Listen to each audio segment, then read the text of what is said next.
The new state budget downsized by 3.5% the number of State Department of Natural Resources employees. And DNR is being reorganized in a way that alarms some in the environmental community. To discuss all these changes, thanks to Cathy Stepp, Secretary of the Wisconsin Department of Natural Resources. Secretary Stepp, welcome back to Wisconsin Eye. Thank you for having me. It's been too long. No, thank you very much. And it has been too long. You run the third largest state agency. But when I look through the summaries of the budget that the governor signed, your agency is going to take the biggest loss in FTEs. You're going to go from 2642 in last year to 2549 this year, which is a 92 FTE reduction, right, or 3.5%. So I guess my question is, are Wisconsinites going to see less services from a smaller DNR? Well, some perspective I think is important. Please. As we talk about this. We're not unusual in the situation that we find ourselves in as far as natural resources or environmental regulating agencies across the country. States across the country are being, squeezed all the time. We're competing for the very same dollars that our, human needs like Medicaid or corrections or education, et cetera. So it's important for us to remember that we've got important jobs to do when it comes to regulating the environment or activities in the environment, as well as managing wildlife and fish and parks and fighting forest fires and all the different diverse things that we do. And we get a lot of different pots of money, but the reality, Steve, is like what it is across the country is that states are being asked to do more with less, as are state agencies. So we're going to be continuing to look now as we do a workload analysis, our alignment exercise that we're going through, is first of all, like all healthy organizations do, we have to identify what are our core deliverables to the public, and the public's going to be a part of that discussion. Our employees are going to have a great deal to say about that too, to help us understand what their work is that they do every day. And then focusing on making sure that we're prioritizing the workload and then structuring our agency in a way that's responsive to the 20% reduction we've seen in manpower over the last 20 years. And then being able to meet those expectations that we're required to do. We've got a lot of requirements from the federal government, from different federal agencies like EPA and the Fish and Wildlife Service, as well as state legislators, that pass different things and expect us to implement those too. My job as the leader of the organization is to be able to identify if there are areas that we can't meet with the current number of boots on the ground that we've got, to come up with a plan on how to meet those needs, and then to be able to explain to the people who invest in us, which is all of Wisconsin citizens, how we're going to give them the best return on that investment and still be able to deliver. If we can't, then I'm going to have a really good detailed business analysis on what we need, why we need it, what the costs are going to be, and then how to meet or exceed those expectations. The agency is, as I said, losing 3.5% of its employees in the current budget, and you just said 20% drop in FTEs over what period, ma'am? 20 years. 20 years. Well, then, obviously, does the mission change? Give me the elevator version of the DNR mission with this reduced number of workers. Well, the mission is the same, and the plan to meet the mission is the same. The mission, if I had to give you the Reader's Digest version, because like a lot of organizations, it's very lengthy, but suffice it to say it's to manage and protect the environment and our natural resources while working with people. The while working with people thing sometimes gets left off of there.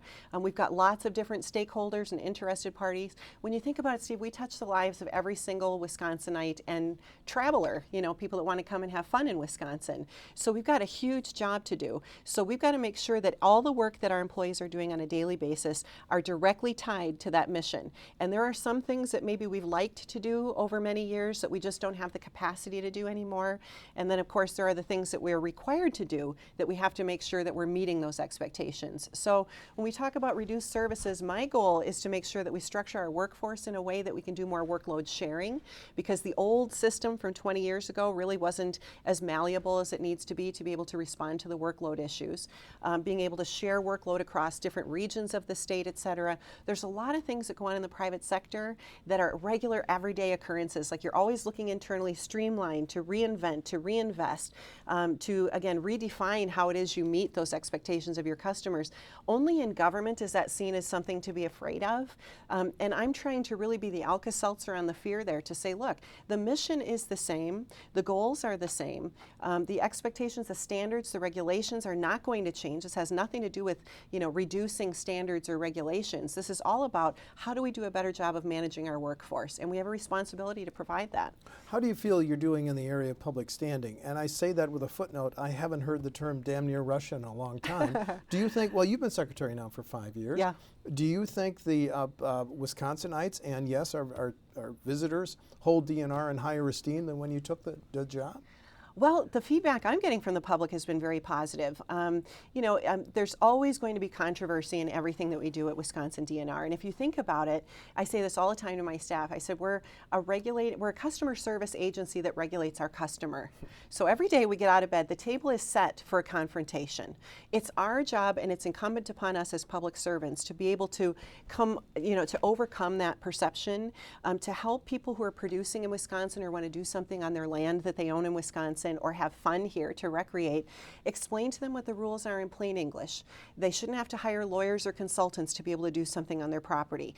It's our job as public servants to explain the laws and the rules in plain English and help them meet those rules and standards. Because, Steve, here's the thing. When we do that job well, and we're doing it across Wisconsin now, where we're really engaging our staff to be more partners with the public, when we do that well, there's no limits to the environmental protections and excellence that we can achieve, because people know what's expected of them.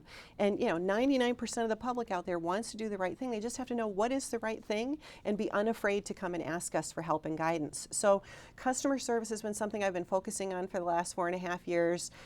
There are some groups who every time I say customer service, they right away go to a dark side and say, that means, Stepp wants to say yes to everything. Nothing could be further from the truth.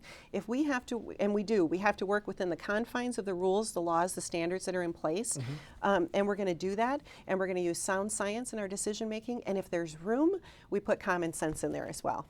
Well, on July 28th, you announced a major reorganization of the agency. Is that driven by the 92 fewer workers you're going to have in the next biennium, Madam Secretary? It's driven by the recognition that all agencies across the country have been asked to do more with less. So again, we're not unique to that.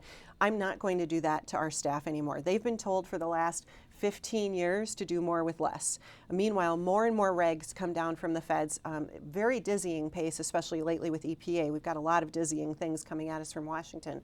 So it's not fair to ask our staff to keep doing more with less, because something's going to suffer. So again, organizations need to be looking at, okay, I have to adapt. There's this external stimuli that's coming at us fast and quickly all the time. How are we going to be better positioned to be able to respond to that and do our job on the ground, which is protecting the environment and managing the natural resources? We have to do that. That's expected of us, and we are going to deliver on that. Well, of the 92 FTAs that the agency is losing, how many of them are vacant? Almost all. Almost all? Yeah, almost all. So you're not going to have any layoffs? No layoffs, and we've seen some retirements, some folks who were eligible to retire before this anyway, who took this as an opportunity. But yeah, we have not had to lay off anybody, and I'm very relieved. Part within that 92 jobs that you're losing, most of which you just said are vacant, 18 of those jobs come within the Division of Science Services. What will be the function of the new, under the reorganization, there won't be a Division of Science Services, will there? Well, not the way it's structured today, so there's going to be some changes there. And this exercise is going to get us to the answer to that question. So I'm not at a place to say where I've made up my mind yet. There's lots of different possibilities on how do we make sure we've got researchers who are working on the applied research that we need to be done out in the field to answer today's and tomorrow's most urgent questions that we've got, whether it's managing deer, managing bobcats, managing water quality or quantity. We've got lots of different issues that are spinning at all times in this agency. Our job is to make sure that we're prioritizing the type of research that's being done and making sure that that research has integrity and independence. That's the other thing that's really critical to making sure we've got sound research that everybody can rely upon and that there's no political pressure on our researchers. That's really really key to making sure it's successful. So whatever the final structure looks like, I want to make sure, A, it's working in somewhat tangent with the divisions that they're going to be working with. So let's say fish and wildlife and parks, for example. So we've got lots of things, subtopics within that category. So that would be deer management, other wildlife issues, fisheries management, et cetera. So we want to make sure that the research that's going on is answering the questions that our regulators on the ground have, or the biologists on the ground have, or our user groups and interested citizens have. That hasn't been the case in the past. We've seen a pretty sound response from the legislature during this last budget process on some things that they saw that had happened historically in that particular area of the department that they were unhappy about. And they wanted to send a message to us is, get your researchers better aligned with what their constituents are telling them, the legislators. So we're going to do that. You're going to go from 52 scientists down to 34. At a time when you just said the federal government is imposing more mandates on you. Right. So was your agency doing too much research prior to this cut of 18 scientists? Well, I don't think, I wouldn't categorize it that way. First of all, when I talked about the federal agency sending us mandates, those are rule implementation mandates. That really is separate from research projects that have been going on. Some of the research projects that I see the most value in that will help us with today's real challenges would be things like water quality. What are better management practices that can be used on the ground in order to achieve better water quality for drinking water, et cetera? Or when we talk about deer management or CWD, disease issues, applied research that will give us much better data that we can rely upon to make our decisions on how do we set goals and quotas and population expectations, et cetera, of the different species that we manage. So that's where I'd like to see more of our research being implemented and focused toward. We're always going to and have in the past used partners in our research efforts. So the basic research I think belongs much better housed at the university level so that they can work more on that end of things. And where our guys and gals can be working more in the applied research areas, again, to answer the more urgent needs. Same things, environmental quality, another great example. We've got high capacity well challenges going on in Wisconsin now. So many water issues, frankly, and we're going to see this at the table setting for the next 10, 15 years at Wisconsin DNR. These are huge issues that we as the experts in the science need to be able to provide good solid data to advise the legislator and the legislatures and the governor on what are the best policy decisions to make going forward to help address those needs. You've heard the criticism, and there is an allegation that the number of scientists was cut as a response to the 2014 study on iron mining in northern Wisconsin. Should that 2014 study have been compiled and issued, or was that an example of an area where that wasn't applied science and that study shouldn't have been done? I would never say that the study shouldn't have been done. The output of the study, some of the narrative from the study rankled some in the legislature. So I think that's fair to say. Again, our goal is not, we don't want to make sure, let's see, how can I say this better? I want to make sure that the data we're providing policymakers, who is the legislature, is sound data that lays out pros and cons of different policy initiatives, for example. We've really come a long way in that building that relationship to make it better. Both parties in the legislature, anytime they've called and they said, I'm thinking about doing a bill on X, Y, Z, and I'll say, well, let me get these particular folks involved with you, and maybe we can guide you on some things that will show you the pros and the cons of any particular initiative idea.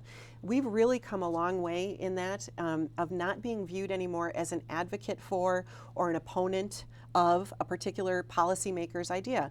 I have to sometimes remind our staff that we are the workforce of the legislature and the governor. So they set the policy, they set what the laws are that they would like to see, and we have to implement that on the ground.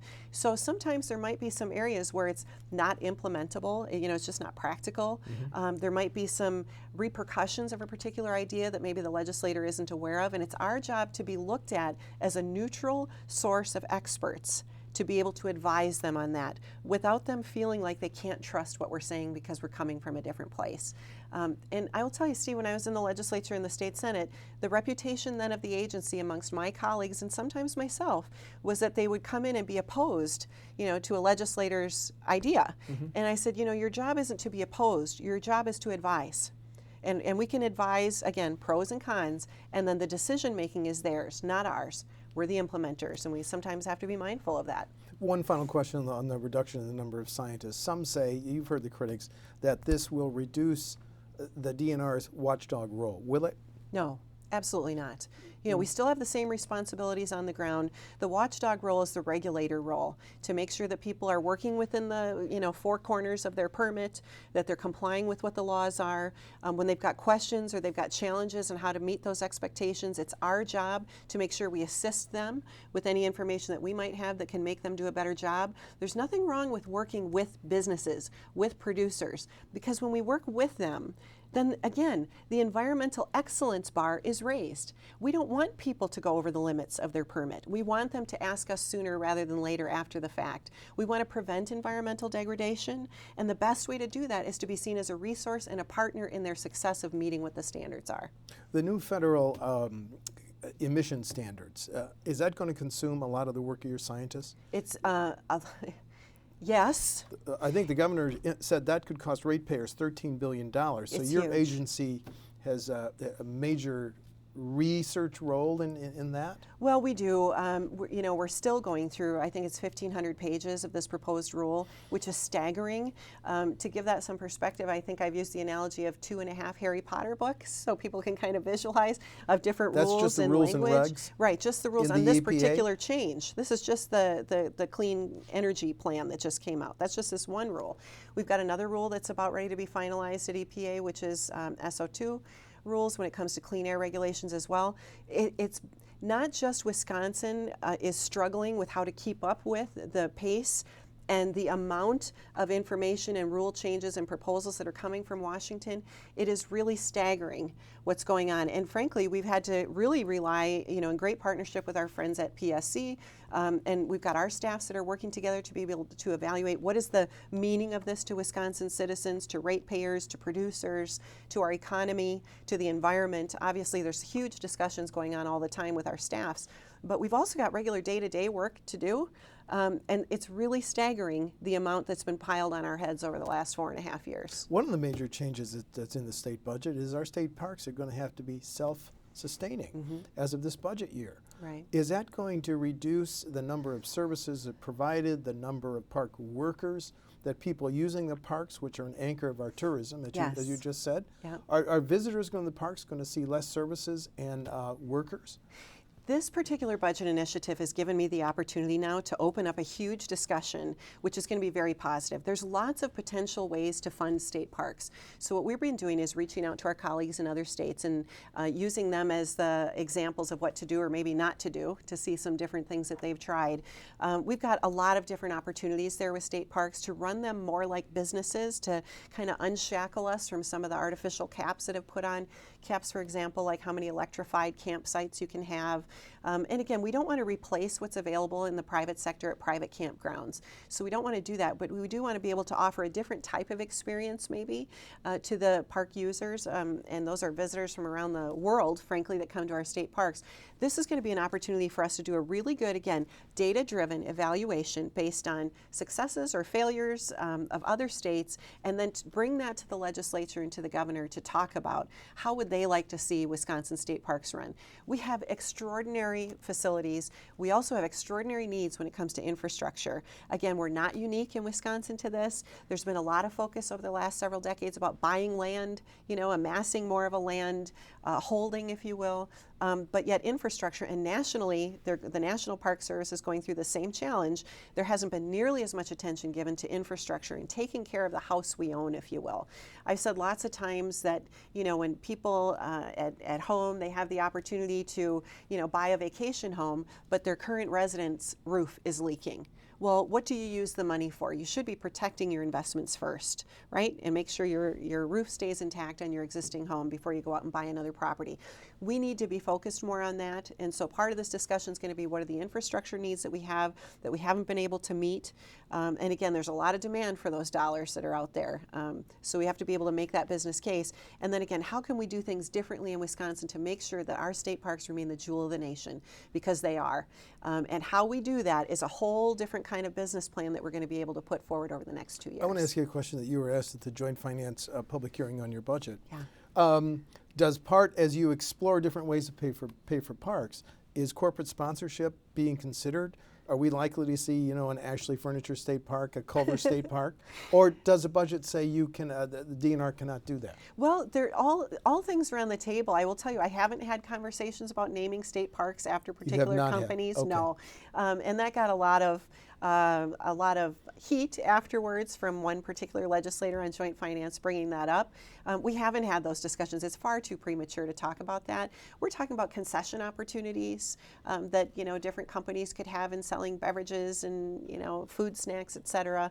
There's lots of different things on the table. We'd have to do a whole show just on state parks, which I'd be happy to come back and do, and we've got some more things to be able to flesh out. But it's just a lot of possibilities. I'm very optimistic about this, and if it can be done anywhere well, it can be done here. What's your timeline for some of these recommendations? We've got next year and a half to 2 years to be able to flesh all this out. So we're hoping to beat that deadline, of course, but when we've got our people working on it internally already, you know, getting different information from different states and again, learning from our friends out there. And would you bring those recommendations back to the Senate and the Assembly and the Governor? Oh, definitely. As part of the next budget cycle? Definitely. 17-19. Even before that, we plan on, so that they've got time. You know, the policymakers need to have time to be able to go through all the different information we're going to bring forward. So yeah, absolutely. It's going to be an exciting conversation. Isn't the mandate that the parks be self-sustaining, didn't that kick in July 1 for the current biennium? No. It didn't? No. Is it phased in? Yeah, it's going to be phased in. And then we were also given a fee increase. Yes, you were. So we were given that too. So that was good to be able to meet what we saw as a structural shortfall over the next 2 years. So we've got a little bit of time yet to have this debate and discussion. I know it's going to be a healthy and robust one. People in Wisconsin love their state parks. They bring in about $1 billion, I think it is, to Wisconsin every year. It's an extraordinary gift that we've got, and the opportunity to make them better than we ever imagined is right here at the table for us. So I'm excited about it. Another major issue that you've alluded to is groundwater, especially the challenges posed by CAFOs, Concentrated Animal Feeding Organizations. Is that right? Well done. Well done. Thank you. Well, you've seen the surveys on Kewanee private wells. A number of them show evidence of bacteria, and a major hog farm proposed for Bayfield County. So will the agency be able to provide the groundwater studies needed to make sound decisions on some of these proposed CAFOs? We've got a lot of different recommendations that we can bring to policymakers today, and we have been working on that for the last 4.5 years. One thing I want to say is that we are currently regulating CAFOs, you know, these facilities that you're talking about, within the confines of our full regulating authority. We're not the only entity that regulates and oversees CAFOs. The EPA does as well, so that's something else important to say. Where we've got some challenges is the smaller operations. Operations that aren't as heavily regulated as the large ones. The large ones are most in the public eye and most in the headlines because they're the most visible. Where I see our challenges, Steve, is making sure we're doing whatever we can to, again, bridge that information gap with smaller facility operators to make sure that they're doing the best management practices, that they too are watching their groundwater quality and their runoff quality of their waters as well. So there's challenges there. I'm greatly aware, keenly aware of the challenges we've got with groundwater in Kewanee County especially. We've had lots of conversations with elected officials from that part of the state as well as constituent groups that have come in to meet with us and with DATCAP as well, you know, the ag agency, to talk about how do we do a better job given the unique topography there of making sure that the groundwater quality that the level, that the I shouldn't say the standards, but that the outcome is better than what it is. They've got really keen challenges there.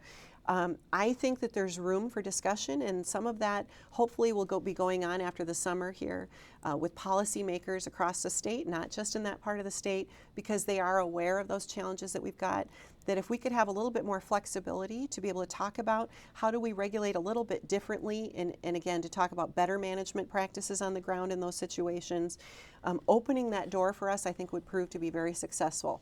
Now, I'm aware of the studies that have been done on the well water qualities there. There's challenges with that study. And again, my job is to make sure that we're using sound science, the law, common sense. There's some challenges there. They've got failing septic systems in that part of the state as well, differentiating between what is the animal contaminant versus human contaminant, because there are some issues there where there's yes. differences. Yeah. So if we're going to make really good, sound scientific decisions, we need sound science to do that. We've been doing some studies and partnering with NRCS over there. EPA has been involved in some of these discussions as well. We know we've got a need. We know the need is urgent, and we're going to continue to work and to educate policymakers to help us do a better job on the ground than what we can do today. Waukesha, as you know, wants to get some of its water from Lake Michigan. Initially, a preliminary recommendation from your agency says this looks feasible, but can you update us now? There's going to be public hearing today and tomorrow. Right. So where does DNR go from here, having made an initial finding that it's feasible? Yes. First of all, this research has been going on, the back and forth between our department and Waukesha's water utility for about 5 years now. So there's been an awful lot of dialogue back and forth from our agency and to Waukesha to look at lots of different potential possibilities and to help Waukesha as best they can review what we think would be an approvable application. There's a lot of challenges. This will be the first time that this has been done under the Great Lakes Water Compact. There's other states that have to approve it. There's a couple of Canadian provinces as well. Yes. So there's a lot of dialogue. And then there's been a lot of changeover in leadership in those states and provinces over the last 5 years too. So before we're able to get to that particular point, like you said, we're out for public hearing to be able to weigh in and hear comments from the public. I'll tell you, Waukesha has been a great partner in this in trying to so that they can understand and we can communicate as best we can on what we see as challenges, where we think that some of those other states or stakeholders might say, well, this isn't really legitimate, and to really try and beef up the application so that we can answer all those questions, so that when we bring that proposal forward, when we bring that application forward, it's now Wisconsin's application. It's not Waukesha's anymore. Right. So we want to make sure all of our questions are answered to the best of our ability ahead of time. I think Waukesha's done a very good job of doing that so far. We'll see now what the public has to say. We'll be reviewing those comments over the next several months. I'm expecting that there's going to be a lot of them that'll come in, and then we're going to weigh out those comments and see if there's a way to make it even a stronger application. Is there a deadline for DNR to make I'm a not final sure. determination? I didn't look at the actual, Okay. I'm not familiar with the actual deadline yet, but I know we're not going to rush this. We're going to make sure that it's a very thorough review of the comments that we get from the public. And again, if there are changes that need to be made to that application packet as a result of those comments, then that's what we're going to do. So Waukesha's got some dire needs there. They need to have clean, healthy drinking water. And it's our job as a regulating agency to see if there's opportunities there to be a net benefit to the environment if that can happen. So. Okay. I'm hopeful. Two final questions. Were you surprised that Gogebic shelved its plan to develop the mine in Iron and Ashland counties? That's number one. Number two, do you expect, as a landowner recently speculated, that there'll be another company at some point wanting to develop an iron mine in that region? Well, I'll start with your second question first. Okay. I wouldn't be surprised if there's interest in the future. It's a huge supply that we've got up in northern Wisconsin, so there's a huge strain there of iron. That's, in many different companies and investors' eyes, a potential for investment. So I wouldn't be surprised if there's interest in it in the future. That's the first thing. Was I surprised that the Gogebic pulled out? Not necessarily. I wasn't unsurprised either. I've been watching that as it was unfolding from afar. I allowed our staff and our regulators to be able to be working with the applicant to see what kind of studies they were doing on the ground, making sure that they were working within the confines of the law, getting the appropriate permits to do what the research was that they needed to do. I have no idea the background of their decision. I haven't talked with the company about why they made that decision. I'm assuming it's for monetary reasons.